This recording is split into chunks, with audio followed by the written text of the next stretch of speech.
Hello, hello, everyone. Welcome back. I'm one of your co-hosts, Rico Borrego. I am your other co-host, Tony Borrego. And this is the podcast known as Relatively Sound, the podcast where in another life,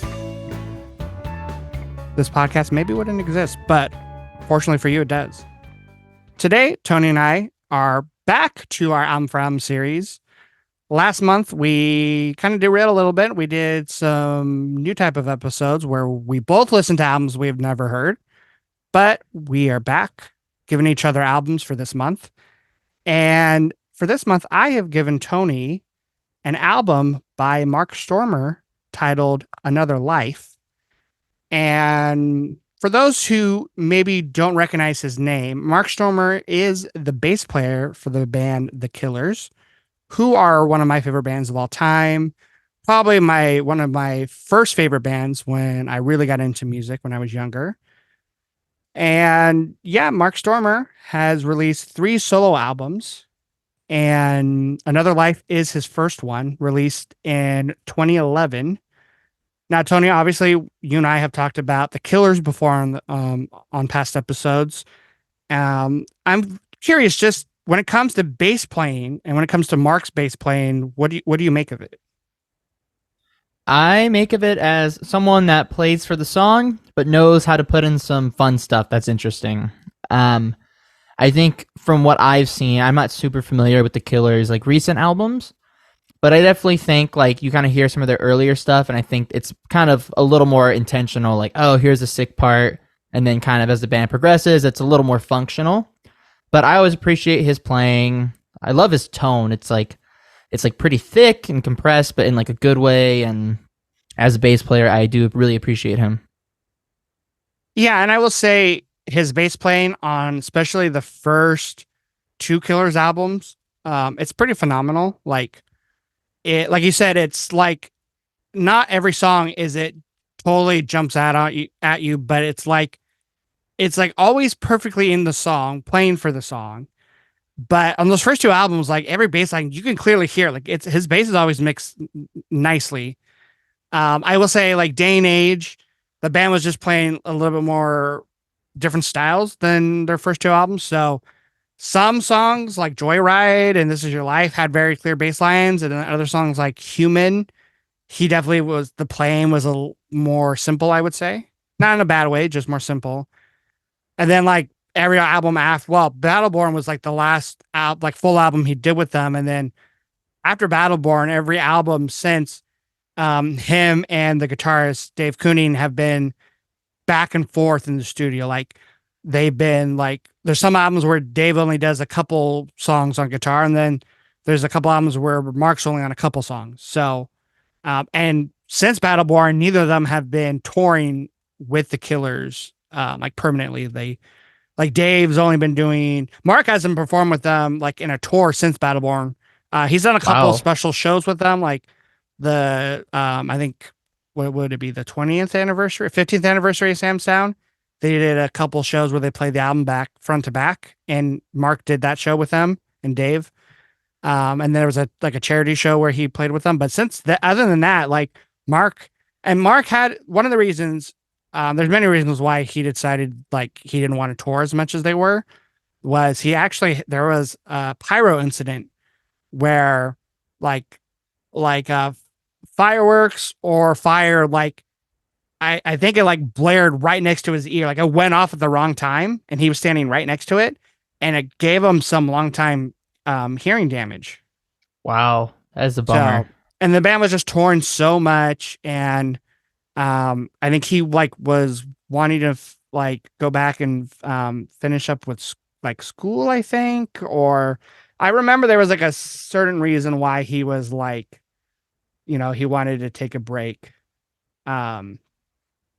But yeah, he was, I'm reading it now. He was pursuing educational goals, and he wanted to release solo music, which at that point, Brandon Flowers, lead vocalist, had already released his first solo album. And then, the drummer Ronnie, he had a side band, and then Dave eventually released a couple solo albums. So all the band members have done solo albums. So I did read on the Wikipedia page for Mark that he studied philosophy, which I thought was interesting. Yeah, and I know not on this album so much, but his second album, um, there were some songs where the lyrics were a little bit more about like philosophy.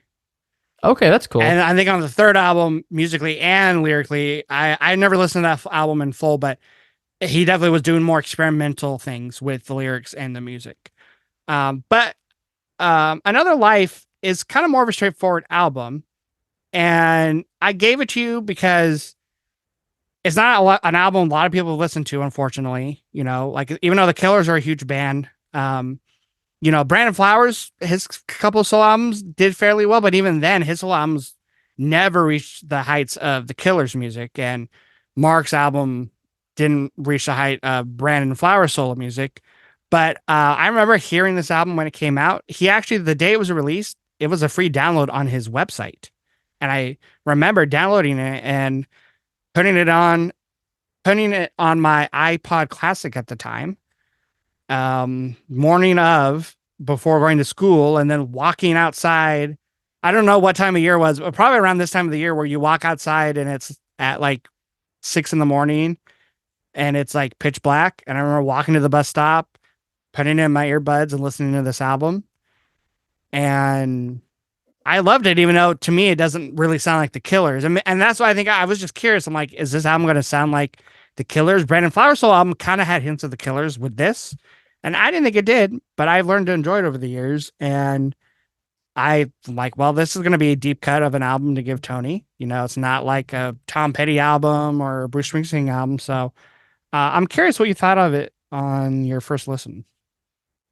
Yeah, so on first listen, I didn't really know what to expect. I saw the album cover, and I was like, okay, it's probably going to be something maybe vibey. I don't know, shot in the dark. But when the first song came on, Weary Soul, I heard the little keyboard stab, and I was like, cool. And then I heard the acoustic guitar come in, and that was a little bit concerning. Only reason why is because I was like, is this going to be one of those like kind of bluesy 3-chord albums? But very soon after that, I was comforted by how great this song sounded. And so I began, rest my weary soul, rest my tired mind. The production is spot on. It felt lush with details. Something like just a low note on the piano sounding really big and kind of filling out the ambience. The acoustics sound really organic, something I really appreciated. Yeah, so like right off the bat, first song I'm really enjoying. I think for me, the vibe I kind of got was almost like something Lanigan would do, where it's like a simple song at its core, but it's kind of the instrumentation, that goes alongside the texture of his voice. That was another thing I really got from this. I didn't know how Mark's vocals were going to be. Yeah, because whenever the Killers do backing vocals, it's more of like a group backing vocals. Like, right. You think of a song like Sam's Town, the album opener and the title track, at the end, it's like they're all singing. Bones, the intro, they're all singing. All these things that I've done. Yeah, Uncle Johnny, like that middle bridge section, they're all singing. So, and when you listen to him do like an interview on YouTube, he has a really low voice. Which I was not expecting that. Yeah, like it's not like as low as like Lanigan, like you mentioned. It's not as gravelly, but it's a pretty low voice. Like, even his talking voice is low. It's got a nice texture to it, though. It's like kind of like it's like it's rich, but it's really clear still. And yeah, I mean, I will say once again, it is a simple song, Weary Soul, but it just sounds so damn good. And if that's how it is, then I don't have any complaints with it. And to me, the thing I like about that song is the strings. Right. The strings come in, and I will say this album, the producer, it says the album was mixed by someone named Robert Root, which I'm not sure who that is, my own ignorance. But it was mastered by Bob Ludwig, who he's produced and engineered bands like Led Zeppelin, Metallica, Queen, Whoa. Hendrix, McCartney, Springsteen. Like he's probably done Radiohead, like he's the Police, like he's probably on a lot of albums that you and I love and we just don't know it. And Wow. maybe his work in mastering this album, but see, that's just mastering. So I don't know if how much he has in say when it comes to like arrangement or the way the strings sound, but the strings sound fantastic on this song. And it kind of gives the song, like you're saying, kind of that, like at first it starts off, it's just going to be like a 3 chord song. It has this kind of like what's the word? Like it kind of just like plods along, right? Yeah, yeah, that's a good way to put it. Dun, dun. Kind of like It's a almost, shuffle. yeah, it's almost kind of like the verse of Billy Joel's song Ballad of Billy the Kid. That intro, like not quite super Western like that song, but it's similar. Well, I will say, I think it is a good introduction to the album, a good starting point. I think it does the job well. Now, what I will say was kind of interesting is I thought the album was going to get louder after, Mhm. and it did the opposite. Oh yeah, at least for the next song. For the next song, you go into Shadow in a Dream, which starts off with what kind of sounds like some maybe open tuning acoustic, down tuned a bit, and very soft production again. And yeah, it's just pretty stripped back compared to the first song, which was really detailed with its layers.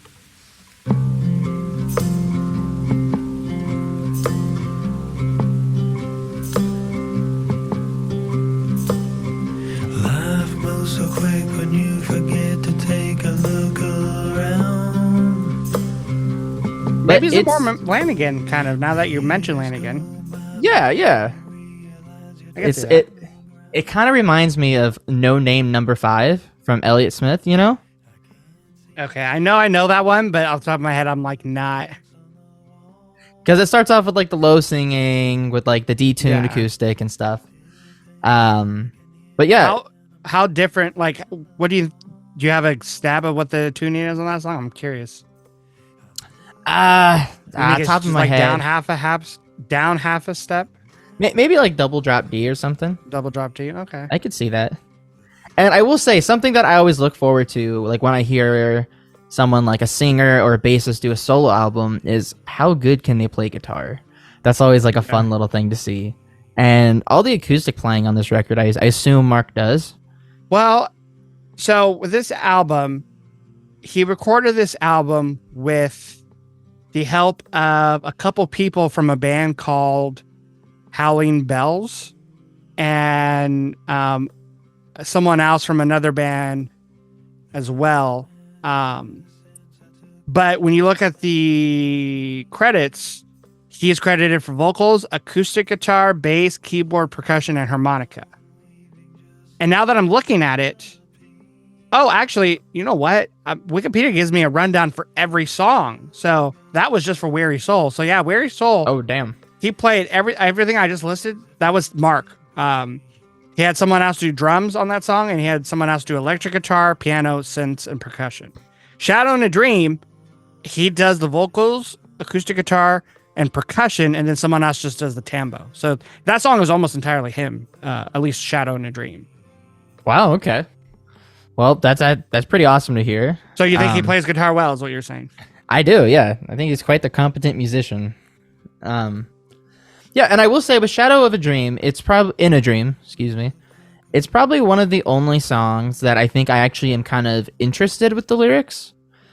For me, this album, the lyrics don't really draw me in too much. Like as I prepared my notes for this, I didn't find a lot of standout lines that I really wanted to mention. And I wouldn't say the lyrics are bad, except maybe on one song. We'll get there when we get there. But what do you think about the lyrics? I know you value those a lot more in an album. I think they're like, to me, for this album, I feel like the lyrics fit the vibe of every song like nicely, like it complements it very well. it's not an album like Elliott Smith where the lyrics are going to be super specific or sometimes take turns that you're not expecting. Um, but for the most part, I think they fit each song very nicely and like like you said, like they're not all the time they don't stand out, but there's some songs where I like the lyrics more than others. I think Shadow in a Dream and Weary Soul, I do like those lyrics a lot. And there's a couple other songs we'll get to where I enjoy the lyrics. But yeah, like I think this album's like it's the whole vibe, it's just the sound. It's very to me it's a comforting album. But it's not like a Springsteen album where you're like, he's writing stories or, pure poetry. Right. Yeah. And so I will say, just kind of to summarize so far, these two songs are two of my favorites. Like, not my very favorites, but these are like some of the stronger songs on the album right off the bat for me. I like how sparse Shadow in a Dream is in comparison to Weary Soul. I feel like it lets the lyrics stand out more. And I think that was a great observation you made about the lyrics fitting the mood of the song. Yeah, like even the line, like he sings while you were at home waving just like Penelope. It's like, who's Penelope? Like, right? Is that like the one name he used in the whole album? I think too. and I'm like, is Penelope like something else? Is it like a type of tree or like a plant or something? Like, like it's just, but it's interesting. Yeah, like he talking about taking a ship out to sea, and even just the title is kind of interesting. Like Shadow in a Dream. Like, it made me think of like, when I dream, do I ever dream of like shadows? Like, no, your dreams are never that detailed, really, Yes, yeah. So that song's another win for me right off the bat. Now we kind of went with like that kind of shuffle feel for Weary, and then we get this kind of like darker acoustic sounding song, and then the next one we get this kind of like laid back modern.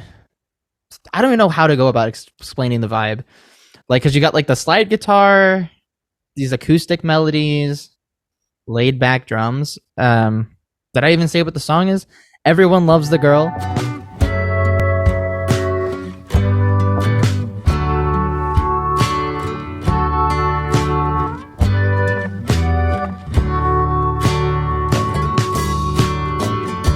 The morning light brought her in from the east.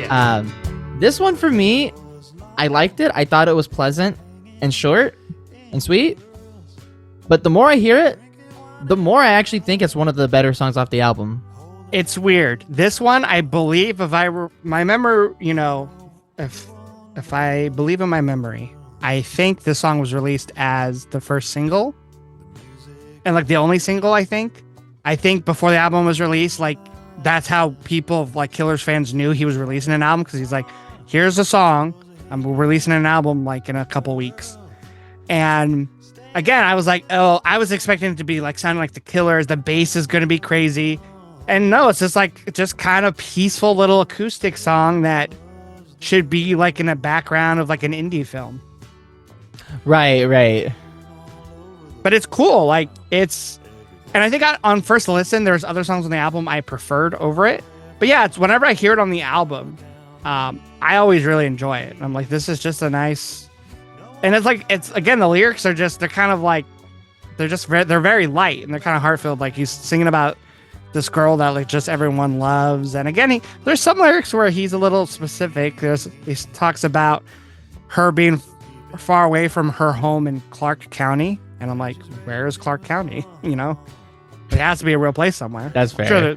Sure there's multiple Clark counties, but no, yeah, I agree with you. Like it's kind of a slow burn, isn't it? In a way, yeah. And I will say this one, I think the line that stands out for me is staying up until dawn, I'd rather be her pawn. I don't know, I kind of like that one. That's a cool line, yeah. Yeah, yeah, that one actually ends up being kind of one of my favorites, I think, just because it does sound really sweet. And his voice does have sort of a levity to it that's nice. Yeah, and I will say that, like you mentioned, that steel guitar, which apparently was a lap steel guitar. Sounds great. Yeah. Yeah, it sounds phenomenal. It really does. And he didn't play the lap steel guitar. Someone else did, but he did do the acoustic guitars and the keyboard and obviously the bass. Yeah, and so kind of like I was at this point of the album where I was like, okay, you know what? This album is a little more laid back than I thought, but it is a vibe album. And I'm Yeah, like, it's kind okay, of I like the can get down Softies with one. it. Right, right. Which is why I gave you this, because I was like, I need to give you my version of a Softies album, kind of. Right. Yeah, and when you gave me this, I was kind of like, is this kind of a Lanigan thing? But then I was kind of like, is this more like kind of like a little intimate vibe Yeah. album? And then we get Need a Hand.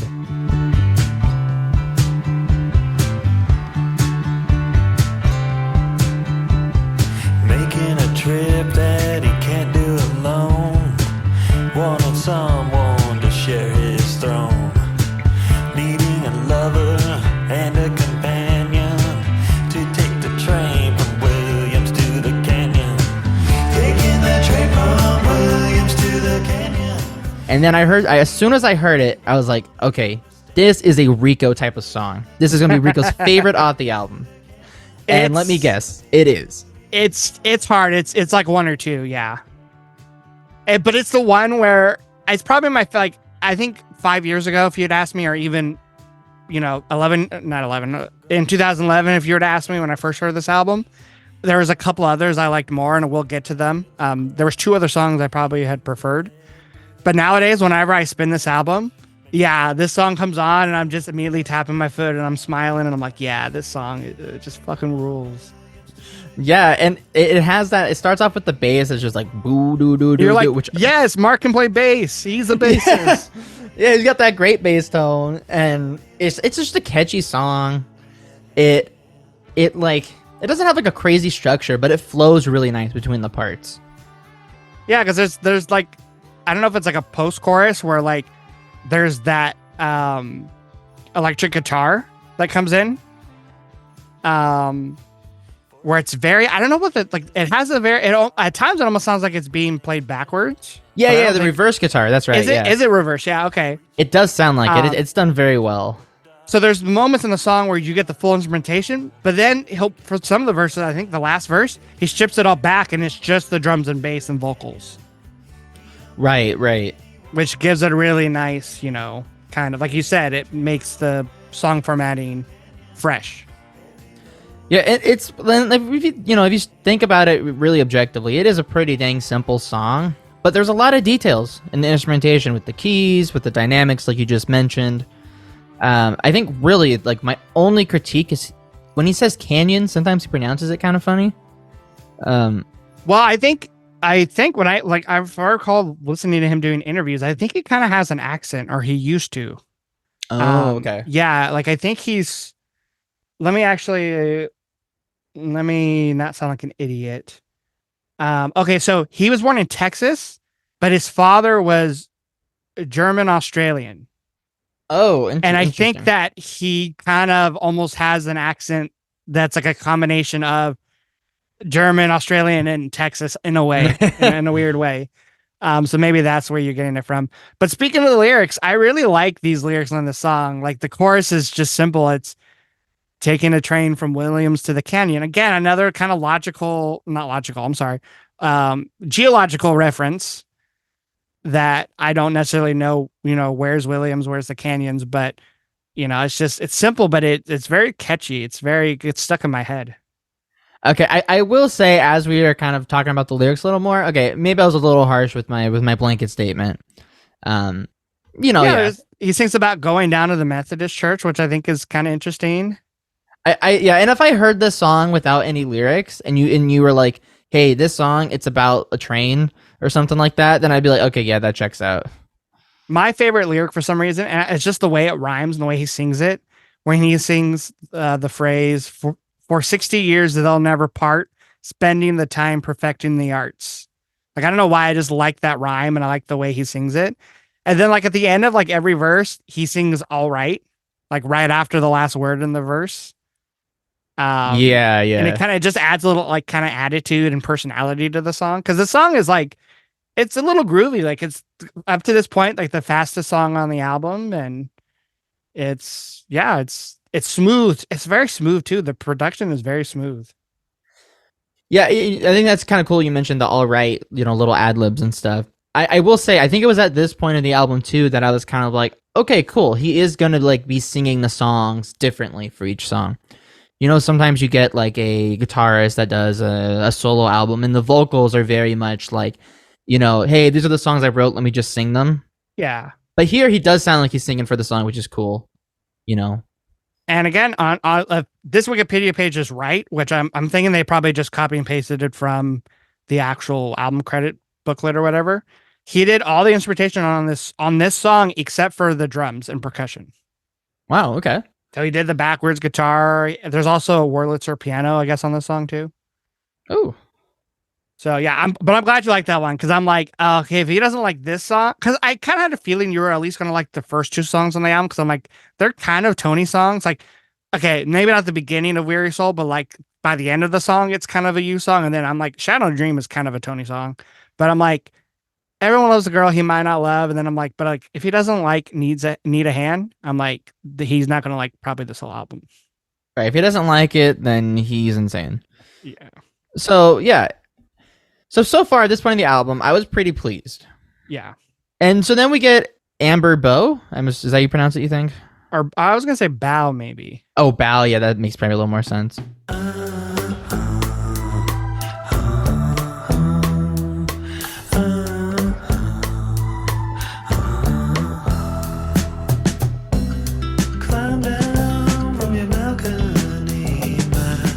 Well, so this starts off. This was, I think, the second single. I remember hearing this one too before the album. This was the second single? Well, I don't think you're going to be able to find that information because, like, I don't even know if they were considered singles, but I swear this one was released ahead of time. But I might be wrong. Okay. So you're telling me, what was the first single? Everybody Loves the Girl? Yes, I believe so. So you're telling me those two are singles, but Need a Hand was not a single? I know. I don't know what he was thinking. Oh my god. So when Amber Bow begins, he starts by singing kind of like a little bluesy guitar riff with the guitar. And I was kind of like, oh god, maybe this album is kind of what I feared. Which at this point I would be fine with because the quality's, on point. But it starts off with him singing the riff, which I'm like, okay, whatever. But then it quickly goes into like a full vocal melody with lyrics. And not on the first listen, but after a little bit, it kind of started to remind me of the Chili Peppers. Really? Like a kinda song like in particular? Just like the beginning of the verses, how he sings them. He sings them with a little swagger. The guitar kind of does not super spicy chords. The guitar does in this until song. Until it does. Yeah, the guitar does get to some interesting like voicings for sure. Yeah, once the song like changes, the verse picks up a little bit. It starts to modulate kind of like crazy, and he starts to sing what I imagine is probably kind of a hard melody to sing with all the twists and turns. And yeah, so I really didn't know what to make of this song, and I still don't have super concrete feelings. But I will say, for me, I think the thing I like about it the most is going to be the kind of the more active drums. The drums, like the texture of that with like the picked out acoustic is pretty nice to hear actually. And his vocals seem almost a little too gentle for the instrumentation, but I kind of like that though, if I'm going to be honest. Yeah, this song, I will say, when I first heard this album, it was my least favorite, kind of by a lot. And maybe it was because of like the modulations and the places the song goes, and maybe a little too spicy for me. I'm someone who I'm not really into spice. I can't. Vanilla's your favorite shake. Yeah. And yeah, this song was not a favorite of mine, but over the years I have learned to appreciate it, and it still is maybe my least favorite, or at least I would say like one of my least favorites. But even then, I still think this is a cool song. It has, again, kind of interesting lyrics. I don't know exactly what Amber Bow or Amber Bow means, but like, again, it's kind of a song that makes you think, and I think that's a good quality to have in a song. Yeah, that's fair. I think what kind of like I understand kind of why the song the way it is. Like the music's more complicated in composition, so the instrumentation's a little more stripped back. But I don't know. I kind of appreciate almost the other approach, the kind of more simpler song with the decked out production and overdubs. Yeah. So at this point in the album, I'm kind of like, okay, well, anything goes. We just got kind of like these kind of more acoustic slow tracks. We got a vibe track. We got Need a Hand, which rocks out. We got this modulation thing. And then we get The Way We Were Before. Trees with birds at sea. You've never seen the sky so blue. From Florence, we'll drive to our getaway sitting on the Which verse it starts off with like some like radio sounding like voice thing. Is it maybe in Spanish or something? I can't remember. It's definitely another language. I'm not sure where. Um, I thought it was maybe Italian because the lyrics start off with him talking about Italy, but I might be wrong. Oh, duh. Okay, thank you for being the detective here. So yeah, this starts off with this like bubbly synth bass line, and then this synth that almost kind of sounds like horns, and then he starts singing kind of energetically, and then the drums come in. I was really uncomfortable hearing this initially. It just did not feel appropriate for this album. But I'm not gonna lie, I was really excited to see where the song went. I was engaged the whole time. It comes to the chorus, and it feels like a chorus. I will say that. And it kind of feels like a killer style chorus. Like I could kind of hear Brandon singing it. By far, this is the most killer sounding song on the album, I will say. I agree with you there. Yeah. I mean, it's kind of crazy because if you took this song outside of the album, I don't know how I would feel about it. Yeah. But as I listen to this album more, I actually really look forward to this song. This one was my favorite when I first heard this album. Really? Right off the bat? And I swear this one also had like, I don't know why I thought this one also was released before. I don't know. Are you gaslighting us? 2011, yeah, my brain was not fully developed, and it still isn't. But yeah, this song on first listen, I loved it because of how cheerful it was. And I shouldn't have liked the song as much because, like, even nowadays, sometimes the killer synth work can be a little much for me. Someone who's not into that 80s synth sound. And this song has, like you were talking about, this song has programmed drums. There's no real drums in the song. They're all programmed. And the song does have a very kind of syrupy kind of sound to it. But that, especially that chorus that you're talking about, it's so joyful. It's infectious. Like, it's very just, I love the melody. Like you said, his vocals on the song, they're a little bit more powerful. I feel like he's singing in his They're a little full more range. alive feeling. Yeah. And that's what you need for this song, because this song is like lyrically him reminiscing about him and someone else, like being like at a perfect spot in their lives. It sounds like he's talking about going to a place that he knows in Italy and talking about Florence, again, more places in the world. And he's singing about like being next to lemon trees and birds that sing, talking about blue skies. Like, it's almost like how I feel like when people hear that ELO song, Mr. Blue Sky. I'm not a fan of that song, but some people love that song for how upbeat it is. And that's how this song makes me feel. Mr. Blue Sky. If you heard the song, it's like, and it's been used in like probably 2,000 commercials, trailers, and advertisements. Oh, okay. Yeah, I'm hearing it now. Yeah. All right. I Jeff refuse to make Lynne. a comment right now. But that's how this song makes me feel. But over the years, I think it's one of my favorite sounding songs from the album, but I think Need a Hand is more impressive. And I think Need a Hand is a technically better song. Even Weary Soul might be technically better than The Way We Were Before, but I love The Way We Were Before by just how upbeat it is. What's kind of interesting is I like the verses more of that song than the chorus. Oh, I like the chorus the best, I think. See, I don't know. I feel like I wish I was a little more impactful going into the chorus. Like, I just feel like just with like that whole synth bass going on, it's so active, that verse. And then the chorus, it like still is active, but I don't know. I'll get to kind of my ranking of the songs, in the overall album a little bit later. Yeah. So we'll come back to that. So next on the album is The Haunts. Call upon the spirits. This is the game that will play. The house live inside. The house on the hill. The visions take hold. The mind can't see. And when I heard the first 2 songs on the album, I thought it was going to be more songs like The Haunts. Okay. So when this came on, I was like, oh, okay, this is what I was anticipating. And that's in a good way. I think The Haunts is one of the more straightforward songs. It's just kind of like a blues rock sort of thing. Sounds fairly modern. It's got a good vocal melody. I was worried it wouldn't, but it's a little simple one, but it's catchy. The chorus especially. Like I can hear the chorus in my head. The haunts, like the melody of the chorus is fantastic.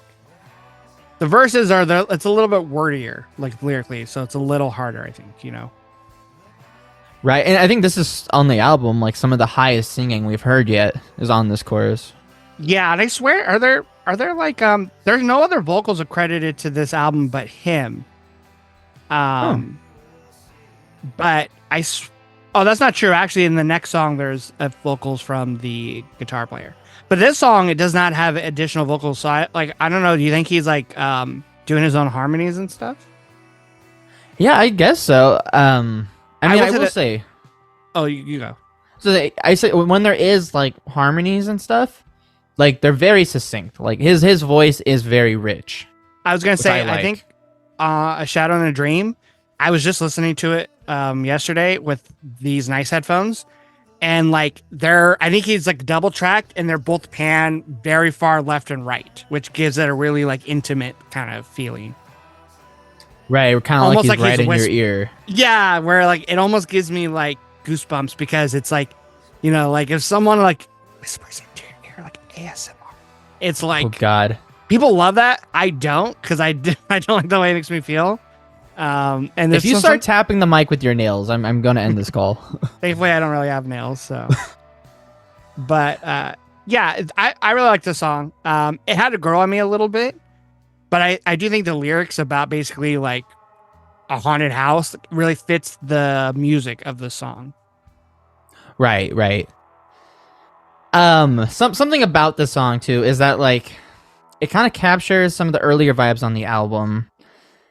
But it's almost kind of like Everyone Loves the Girl, where it's just like a really simple song, right? There's not as much going on, really. But it's just kind of like... I imagine, like, you either like it or you don't like it. Like, I can't really make a great case arguing that this song is amazing. But I really do enjoy it. It's just nice to listen to, if that makes sense. And I will say, there was a time when this album first came out where I was like, I don't love the song. But now I really like this song.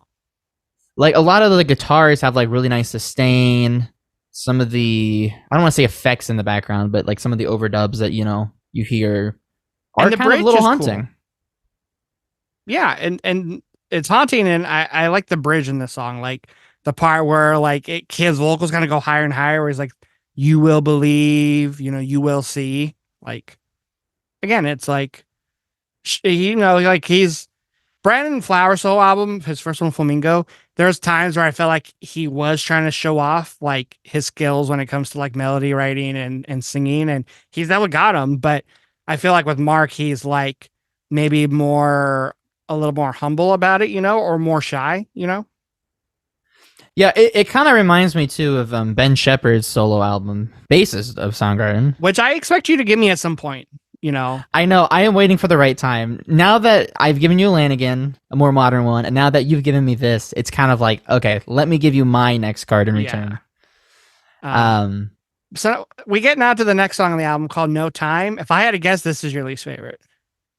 It's actually not, but it's my second least favorite. Okay. Ain't got no time for being blue. Ain't got no time to force it. Oh, then I think I know your least favorite then, probably. Yeah, so No Time. I always thought this song was like a little brother to Need a Hand. But over the years, because I actually really liked No Time when I first heard this album, because I'm like, oh, this is the other upbeat song on the album where it's a little faster in tempo. But I will say, when I listen to the album now, it's kind of like, I kind of laugh at it, but I kind of just think, oh, this is kind of the really goofy song. I mean, it is the little brother. It's kind of annoying. And as the little brother, I'm allowed to say that. Yeah, as you're the little brother to me, yeah, you are annoying. we shouldn't have to get personal like that. So this song, like, okay, it's not awful. It doesn't sound awful necessarily. Like the instrumentation, it's done well. Like even though it's like simple in what the chords are, like it doesn't sound like just half-assed. I think really the problem is the vocals. It's just kind of a really short kind of melody that gets kind of irritating. The lyrics really step down compared to the rest of the album. It's a song where it's like we're gonna begin every line with "ain't got no time for this, for that," and it's a little bit more straightforward. Like he's got no time for heartache, being blue, for looking around. The best one, Wedding Cake, or Engagement Rings. I do like that. Yeah, that one's good. But yeah, and you haven't even really called the song what it is, which is almost kind of like a country song. That is true. It's the most country sounding song on this album, I think. Like it's got like kind of like a fair sound. Like you'd hear someone playing this at a fair, which is not a knock on the song because I love going to fairs. I'm having a really fair all the way. I'm having a difficult time describing the song because I'm trying to dance around what I really want to say. It just sounds like if Tom Petty wrote a really shitty song. Wow. And I say a really shitty because Tom Petty writes some great songs. So it's not that this song's like the worst thing ever. Don't get me wrong. But I will say that I don't know if Tom Petty has a song. I think every Tom Petty song is at least better than this song, even a little. So you might be right about that. All right. But so, it's still a good, like it's fun because there's really only one song on the album like it. Right. Yeah. And I will say there is like the Dropout where like it's just mostly vocals and maybe the drums. Like so it's not like cool. It's just slapped together quickly and they were just like, cool, that's good. And the little riff is kind of fun. Down like, but it's like really fast. It's faster than what I just did. So it's interesting. It has interesting textures to it. Right. It's just kind of a fun one to shit on a little bit, to be honest. It's an easy target. Yeah. So that the penultimate track is that your least favorite then? 100%. There's no blind, there's no sign, there's no darkness. And I'm with you there. This is a song where I feel like you love it or hate it. And I actually thought you would love it because it's different.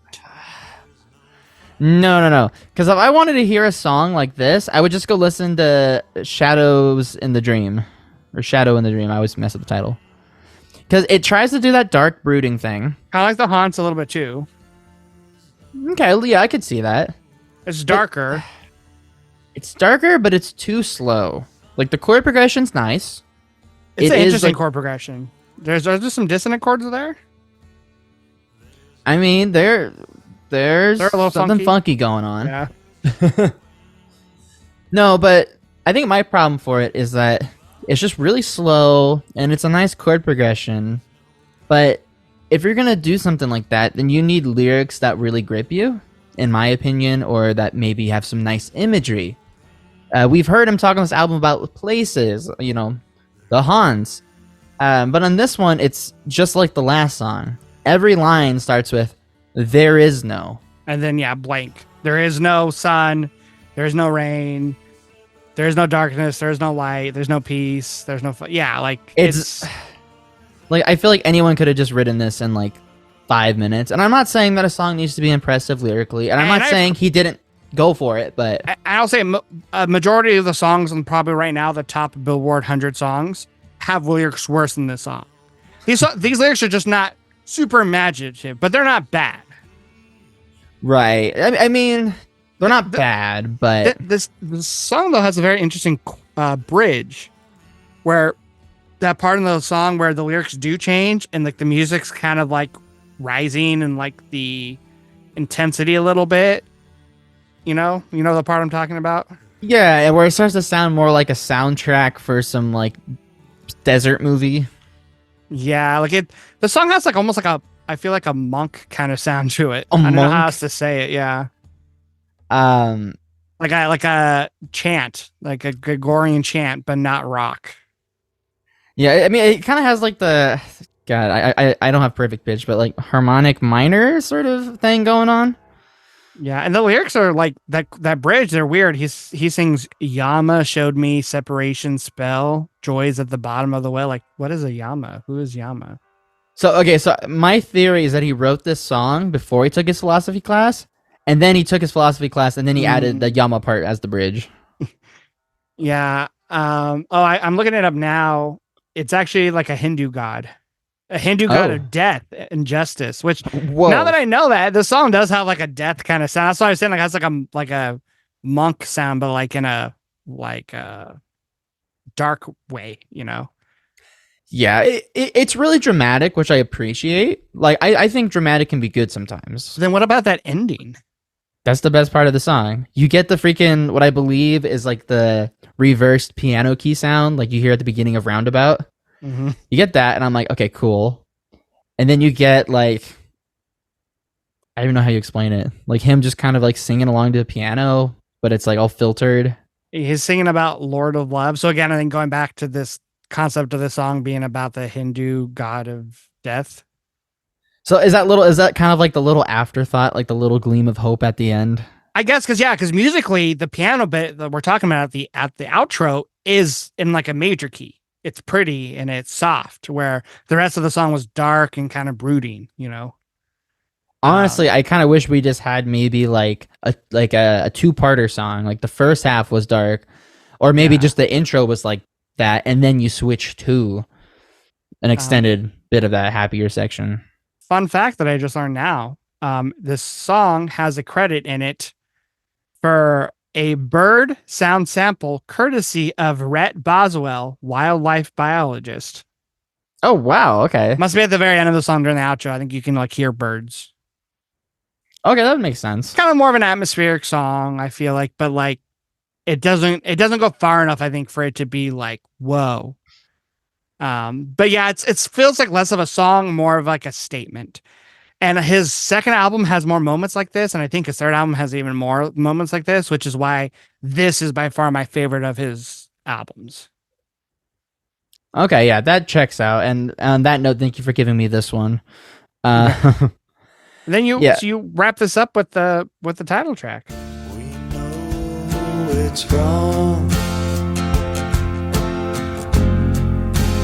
Maybe in another life, when we both know the rules to this game in another life, and our hearts are crippled with pain. Yeah, so I will say, as a closer, this one is subtle. It's not like a total ballad like we've talked about for closers, but it's another one that's kind of pleasant. But I'm kind of torn on it because when you compare it to the rest of the album, it is not the most simplest song, but the instrumentation is the most kind of traditional, maybe predictable. So in comparison to the rest of the album, it doesn't really draw me in. It doesn't stand out. But I really do like the transition into the, like when he says maybe in another life. Yeah, going Like that into the chord chorus. progression, the way the music sounds, like that's pretty banger. I love the bridge in the song too, where the drums kind of get a little heavier. There's like a little guitar solo, electric guitar solo. Right, where it's like kind of like reverbed out, right? Yeah, clean. This song is one of my other favorites. Like this song, Need a Hand, and what was the other song? I'm drawing a blank. The way we were before. I don't want to call it by the wrong name. And I will say, yeah, I think for me, what happens every time, as it literally just happened right now, like I know this is kind of a bad way to think about it, but after I hear No Time and There Is No Is, and then I hear like the first part of Another Life, like I'm just not invested. But then, like I say, when I hear the little hook of the song, and then as I check out like the guitar solo bit again, that build at the end, I'm like, okay, yeah, this is a good like song. Like, this one is really good. Yeah, and it's But the fits placement more, kills it. but I love the song as a closer. I just think like The think preceding song. the lead up, yeah, the No Time and There Is No Is, yeah, like it's one of those albums where like it almost is a little bit of a fumble at the end, but then it's recovered, which is sometimes better than like the very last two songs being the worst. Like at least the very last song on this album is great. It's the title track, which I know draws some attention to, you know, this song more in particular, but this is probably my favorite song lyrically. Like it fits the mood of the song where it's a little melancholy, it's a little bittersweet because in the chorus he sings maybe in another life when we both know the rules to this game.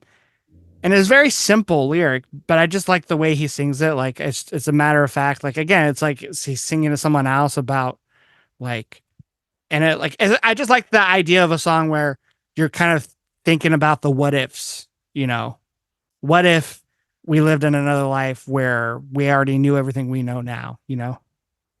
I will say too, especially with the songs that come before it, it is kind of refreshing to hear lyrics that aren't so structured, you know? Like Yeah. it feels pretty what is the word? Organic. Yeah, I love the way it begins with long ago a spider's web was spun, you know. It's a cool like opening line. Yeah, and I like the ending lines. Happiness is something we'll learn in another life. Paths will cross when lessons are learned. Yeah, like it's a very breezy song, but it has like again, like some of my other favorites on this album, like Weary Soul and stuff, where I Need a Hand, where like there's just some moods to the song that it's hard to place like your exact feelings and thoughts on it. But they work well, and like you said, the chord changes in the song are very nice. And in fact, we have not talked about this yet, so we might as well talk about it now. We've been ending most of these episodes, at least the album for album episodes, with us doing a cover of one of the songs on the album. And I'm probably going to try to do one for this album, unless you had a song that you really wanted to cover. Because these songs are not like well known, we're gonna have to learn them by ear. But if I was to do a cover, this is the song I'd probably want to cover. So what you're saying is, Tony, can you figure out the chords for me? No, I could. I'm going to take a stab at it myself, but I'm just saying that if I'm the one doing the cover for this week for this episode, this is the song I want to cover. It definitely seems the most you song. Yeah. This one and Need a Hand, they both equally seem. I would love to do like Need a you. Hand, but I feel like you really need the full instrumentation. This one, I Right. could probably just do acoustic, the title track. You know, like Yeah. I don't have to do the bridge with the like the solo and the drums. You know, I could just keep it simple.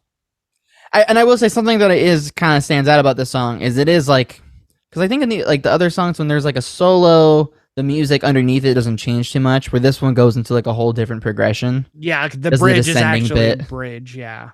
Yeah, it takes the biggest step away from the song. I do really want to go back to a song because I just remembered this.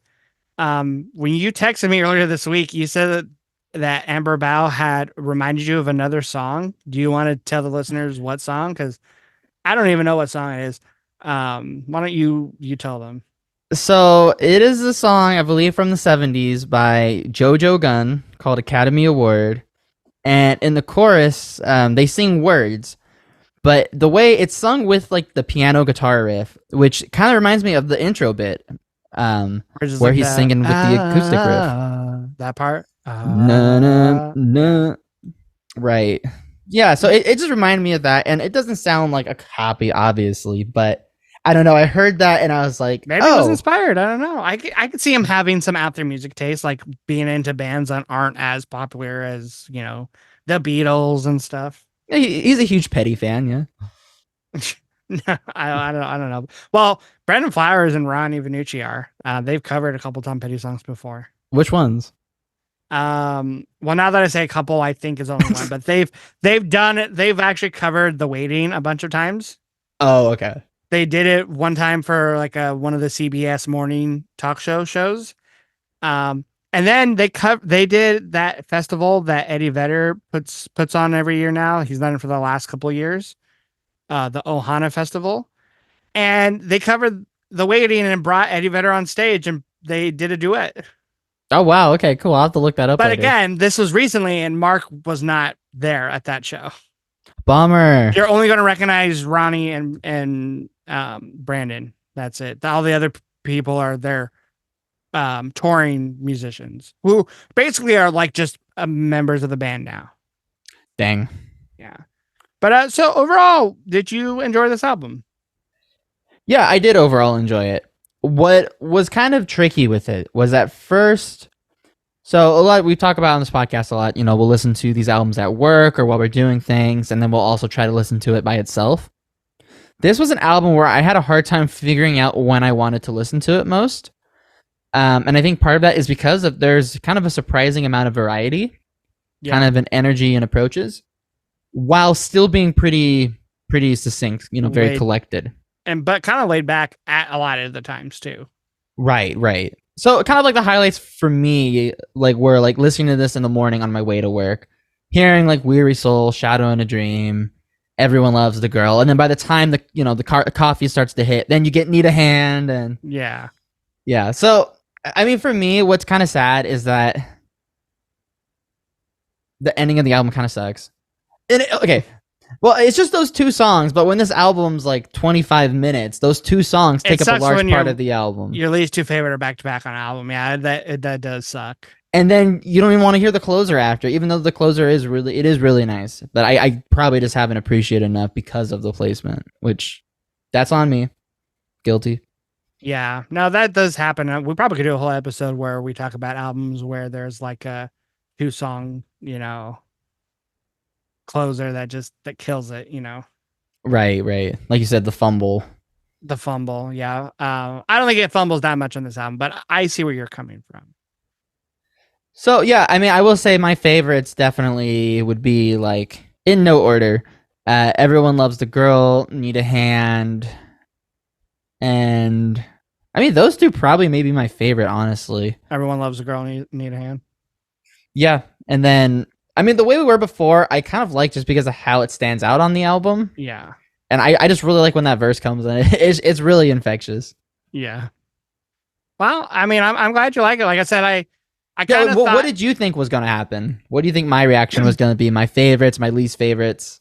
Well, I'm pretty much I think you surprised me about how much you liked it. I thought this was going to be more like the Softies episode where when you gave me that band and album, like you thought maybe I would appreciate it more than I did. And maybe I didn't. Don't worry. I'm just plugging in my laptop. Do not pay attention to me.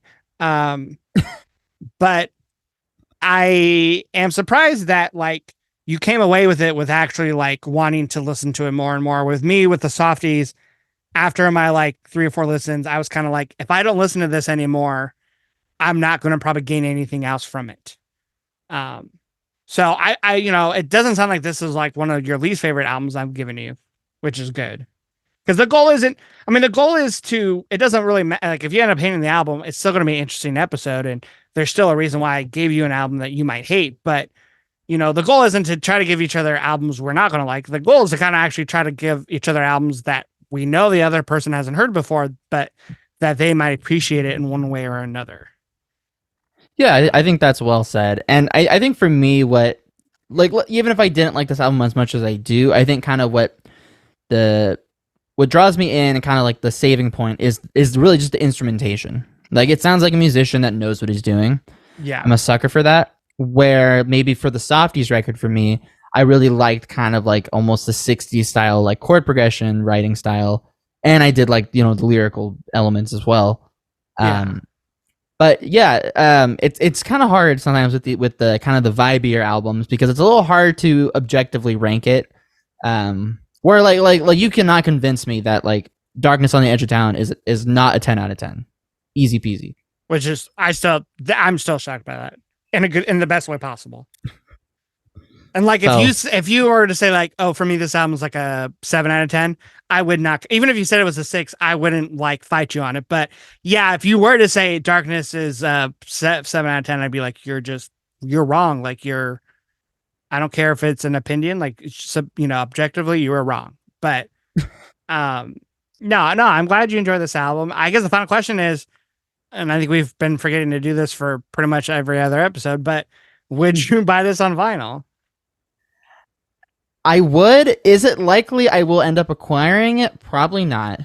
Well, you'll never find it at a record store. I almost guarantee you that, unless you went to like half price and someone sold it to them, and half price gave them like $3 for it, and then half price sells it for like $10. Yeah, right. So yeah, I mean, I probably wouldn't like go online and buy this record, but let's say I got like an email from Mark Stoermer himself, and he was like, "Hey, you want to buy my album? Here's like a link for it. Here's $5 off." I would definitely go for it. Well, I mean, that's better than nothing. Right? Maybe in another life. There we go.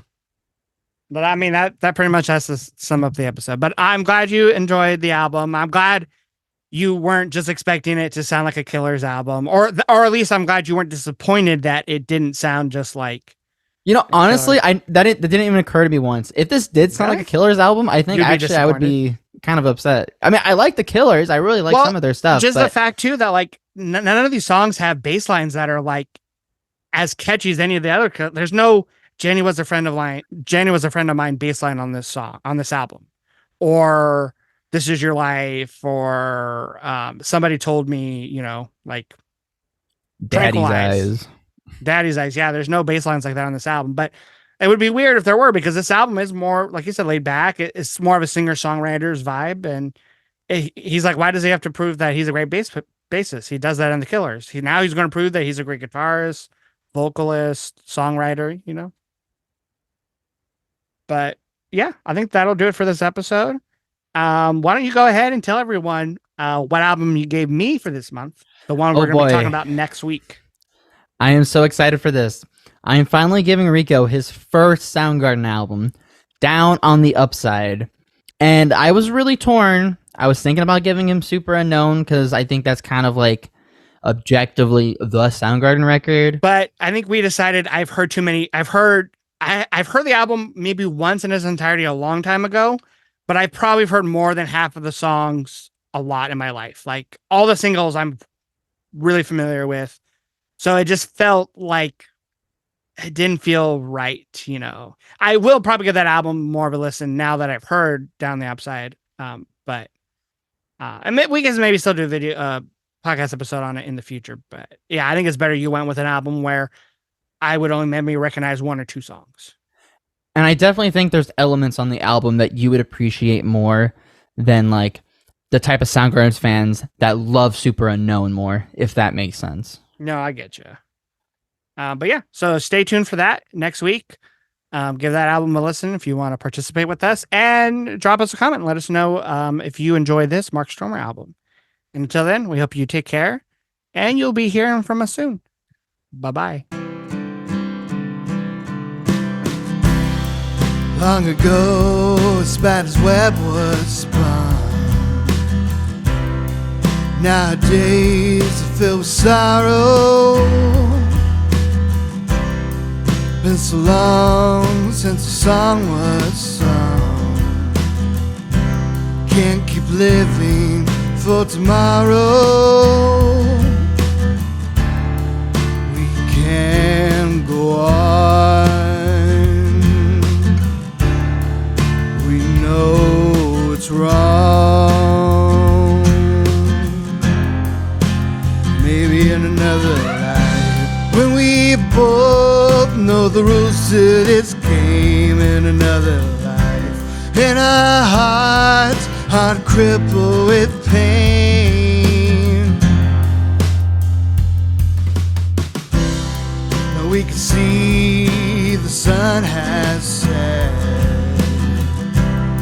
We walk alone into the night. Must go on without regret. Guided by constellation's light, we can go on. We know it's wrong. Maybe in another life, when we both know the rules to this game, in another life, and our hearts aren't crippled with pain.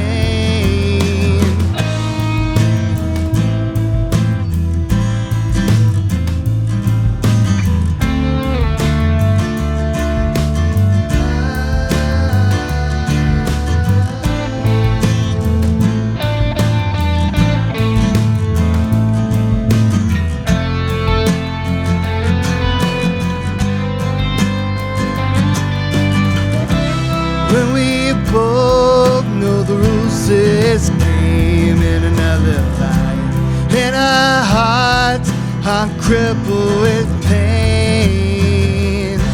Happiness is something we'll learn in another life. Pass across when lessons are learned.